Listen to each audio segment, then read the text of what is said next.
Hey dudes, what's happening? It's HKsmash. Welcome back to another video. I wanted to make this one specifically to kind of follow up on the basic rotation guide that I made. I know in the comment section you guys are really vocal about the talents, more specifically about what the Outlaw Rogue should be using, and I know that in that video I was kind of all over the place with the talents. I wasn't really sure what spec to follow specifically as far as the tiers, and I had a lot of suggestions and advice from a lot of different people telling me that I should go in this direction or that direction. So I did a lot of research, and I think I might have nailed it on the head here with this build. So I wanted to kind of show you guys a little bit what I have and why I'm using it right now. If you watched my guide previously, as you can see, my talents have changed drastically. I've made a couple of changes here, and obviously now that I'm level 110 and I have gear ready for mythic dungeons, and I've been doing a lot of PvP, I think this build is pretty good. So I'm going to go down the list of all the talents that I currently have selected and why I have it. Previously in the guide video, I was using the Sword Master, which is the Saber Slash that gives you a 10% increased chance to strike an additional time, which at the time I thought was really good. In a PvE environment, this is going to be really good for you. I found that in PvP scenarios, it wasn't really doing very well for me. Hitting that additional time is great, but if your damage output isn't that good, it's really not going to make much of a difference for you. A lot of suggestions I got were to move to either Ghostly Strike, which gives you 10% increased damage on that specific target for 15 seconds, and it does around 50k physical damage on hit. Now, this does cost 30 energy, so I've been messing around with the rotation a little bit, and I find that doing a cheap shot and then opening up with Ghostly Strike seems to be working pretty well. I still haven't quite figured out the usage for Ghostly Strike. I did use Quick Draw a little bit. This worked really well too, especially if you're speccing your artifact weapon into the blunderbuss and going a little bit deeper with your weapon. So if I can just open this up real quick for you guys. I'm going to go over this in another video for you, but I'm still kind of messing around with this right now. If you're going to be going a little bit closer to the Gunslinger and for the blunderbuss, then Quick Draw might be better for you because you get that extra crit chance, that extra damage on your pistol shot, and it works really well in PvP. That pistol shot will daze your opponent, so it might work out for you, but it's something you're going to have to test out, and I'm still currently testing it out right now. So I decided to go with the Ghostly Strike because of that damage right off the bat. I can really burn down priests a lot easier now, which I was having a very hard time with, and same thing with warlocks. Actually getting through their bubbles was like the hardest thing in the world, and having to attack a warlock that was constantly bubbled, it was the most degrading thing in the world. So the Ghostly Strike was allowing me to kind of burn through that really, really fast. Now, in the previous video, I also had Hit and Run, which gave me a speed increase, which at the time I thought was really great, but after doing more research, the Acrobatic Strike seemed to be the best choice. The reason why I went with this one in particular was I noticed that when I was doing arenas and trying to chase after zoning classes, say like a hunter or even a caster, I found that that extra 3 yards actually does make a really big difference. And if you're in a battleground, say like Warstar Gulch, and you're chasing after a flag carrier, the Acrobatic Strikes is going to work really well for you. You can use the grappling hook. I used it a couple times. It was really cool. It's almost like a charge for rogues. I mean, that's the best way I can describe it. But I really wasn't feeling that 30-second cooldown, especially if I wanted to kind of get around really fast. I figured if I was going to use grappling hook, I might as well just spec into sub and do Shadow Dance. But I felt that Acrobatic Strike seems to work really, really well. In the third tier, this is where things got a little bit interesting. Before I was using Vigor, I really liked that extra 50 energy, and the regen, that 10% regen was really, really nice. So previously in that video I did for the guide, I wasn't running out of energy very often, and I seemed to have a constant pool of energy, and I wasn't starving myself very often. And I found that with the research that I've done, Vigor was actually a questionable, if not one of the abilities that you really shouldn't choose, and that kind of confused me a little bit. So I was messing around with Anticipation and Deeper Stratagem, and I actually like the Deeper Stratagem because you get that 10% increased damage. So now you're starting to kind of see the build and damage here. So what's really cool about this spec is you're really focusing on your one-on-one and building as much damage as you possibly can to just completely blow up your opponent. So mixing Ghostly Strike in with Deeper Stratagem, that 6 combo points really does make a difference. I found that in the rotation, I was still using 5 combo points to do finishers, like say Roll the Bones or even Run Through. Just because of the loss in Vigor and the loss of energy regen, I found that you really need to have a good amount of haste to make up for the lack of what Vigor was giving you.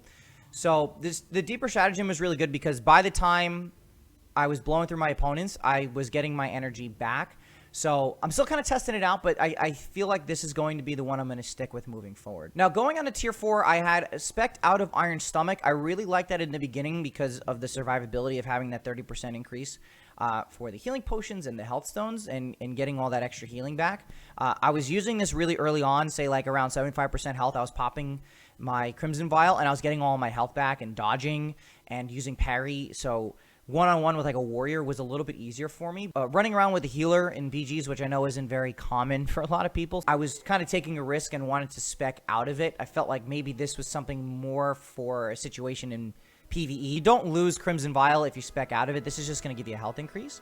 I saw a lot of people going with Elusiveness and Cheat Death. I felt a little bit more comfortable with Cheat Death. I came across a lot of situations where I would go one-on-one with another rogue, and it would come down to the wire, and Cheat Death would always come in at the right time. I feel like the survivability factor of Cheat Death is really, really good. Plus, it's passive, so it's one less thing you really need to worry about. I felt like this is really good for me. I might try Elusiveness again. This allows your Feint to reduce all your damage taken from non-area of area of effect attacks. So you got to take that into consideration. How many times or what is it that you're going to be doing with your rogue that you're going to be putting yourself in a situation where you're going to be running into area of effects.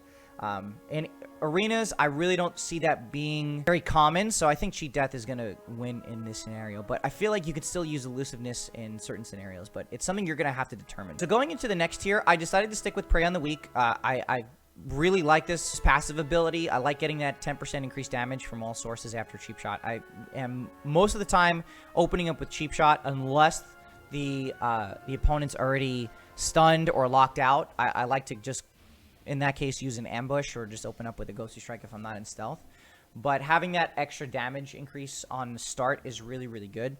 I know some rogues are using Dirty Tricks, which gives you no energy cost, which is wonderful. So you're not using any energy whatsoever once you start up. So you can go either way with this one. Parlay is an interesting one.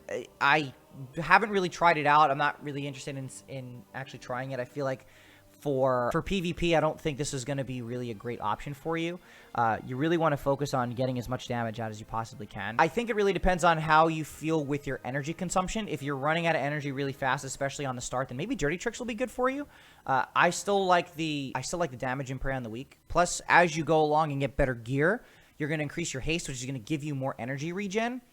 Plus, with your Roll the Bones, if you're going to be rolling a Broadsides, which gives you that extra combo point, or even Buried Treasure, which gives you that 25% increased energy regen, then that Dirty Tricks isn't going to really do you any good because now you're just getting that extra damage off of Prey on the Weak. So, like I said, you're going to have to try it out, but I feel like Prey on the Weak is working best for me.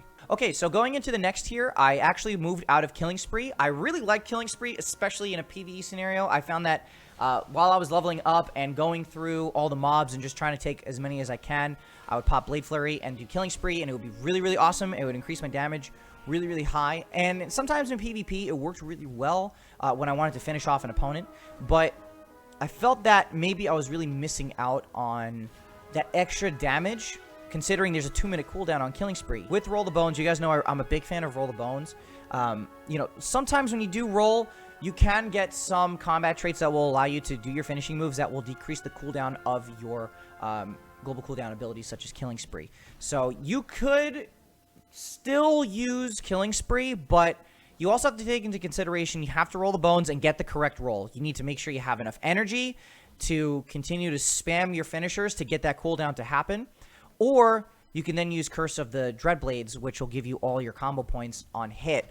But you're going to be taking a lot of damage when you're doing those finishers. So it's something you have to take into consideration. I found that using Curse of the Dreadblades was better to use for Roll the Bones to get the exact hit that I want, and then using the finishers and then mixing that in with Crimson Vial. So it's really situational, but I felt that maybe moving out of Killing Spree for Alacrity was really good. Now, what's great about this is that every finisher I do will give me more haste, which is what we want as Outlaw Rogues. We need as much haste as we possibly can get. Now, you can stack this up 20 times, which gives you 20% haste for about 20 seconds, which is I still think is really good. We're gonna in the next tier we'll talk a little bit more about why I think it's good. Now, obviously, giving yourself more haste is really important because it's going to give you better energy regen. Stacking it up with Roll the Bones and getting a energy regen combo trait, this is going to be extremely, extremely powerful. You're going to feel like you can just constantly hit people and just press buttons all day long, and it's going to be the most satisfying thing in the world. On top of having 6 combo points and doing finishers, which will give you 10% increased damage, I think Alacrity is really good. I know that some people are using Cannonball Barrage as well. This, it's actually really cool. The animation's really cool, but I haven't really seen this used in PvP scenarios whatsoever. Maybe in Battlegrounds, but I really don't see this being useful in PvP. Still want to research it a little bit more and see what's the reasoning behind using this. Slowing your enemy is one thing, but you're still getting that slowdown with your pistol shots. So I think I might try Cannonball Barrage next week and see how that works in arenas, especially if I'm running into situations where I need to slow people down as much as I possibly can. But for now, I'm going to stick with Alacrity. It seems to be working really, really nicely. Now, in the last tier, this one was interesting. I wanted to stick with Death from Above, and I'm going to explain why. Now, what I liked about Death from Above is its low energy cost, like I was explaining in the last video. But the damage that it outputs is really, really good. Really, really good. I've come into so many situations where I would cheap shot somebody, and I would already have pre-existing combo points.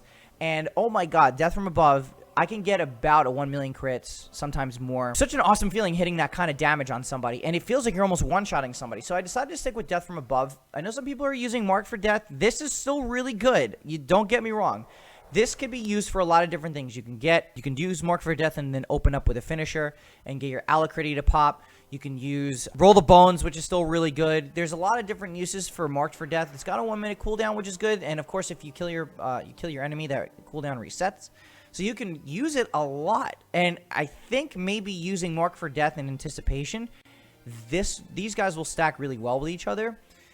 I haven't tried it yet, but I'm definitely going to give it a shot and see how it works. But I still like the idea of having some serious output damage as fast as possible. And I like that with Death from Above. And especially because it doesn't use much energy, I still like it a lot. Now, Slice and Dice, I could see that being used in PvE. I haven't seen anyone using it in PvP scenarios. Yeah, it only costs 9 energy, and you can use 6 combo points, so you get that extra.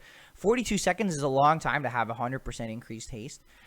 Really, really awesome, but is it really going to work out for you in PvP? I really like that extra damage output from Death from Above, but so far, I still think this spec right now is going to work really well for me. It seems to be pretty similar to what's out there on most websites that are out there explaining all different guides and whatnot, but there's plenty of resources out there for you guys to check out. I just wanted to make this video for you guys to check out and see if this works for you, just something to follow up with a guide. I'm going to have another video coming out shortly with more rotations, of course, your artifact traits. That's also going to be very important. We're going to talk a little bit about that once I finish doing some more research on it. So if this video helped you guys out, please hit that sub button, hit that like button if you liked the video. I'll see you guys next time. I'm HKsmash. Take it easy.